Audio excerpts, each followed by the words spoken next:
curt Melodrames és de l'any 2009, fet per la directora Natàlia Mirzoia, Belarússia. El gènere d'aquest curt és d'animació i dura 8 minuts com a 16 segons. El curt ha estat molt ben pensat, ha sigut molt divertit i molt original, i gens previsible, perquè és una crítica de l'estil de vida de les àvies, i es pensen que per ser grans són avorrides i no es poden divertir. El ritme era una mica lent, però després ha sigut més ràpid i més divertit. Ens pensàvem que seria avorrit, però no ho era, sinó era xulíssim. Els personatges estan fets d'animació i els protagonistes estan molt ben trobats. O sigui, que transmeten molt bé si són gracioses, llestes, divertides, etc. Les àvies són molt marxoses.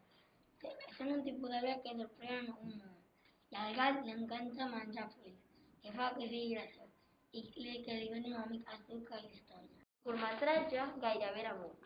Per això la música i els efectes sonors eren més importants. Els efectes sonors estaven molt bé, ens han transmès emocions, alegria, tristesa, avorriment, etc. Els sons de l'ambient estan molt ben pensats, perquè són molt reals. En el curt Melodrames, els gràfics enganyen, perquè no semblen de 2009, però és molt graciós. Els personatges van vestits normals, però quan apareix el Pare Noel, que en realitat és una àvia, es vesteixen com al carnaval.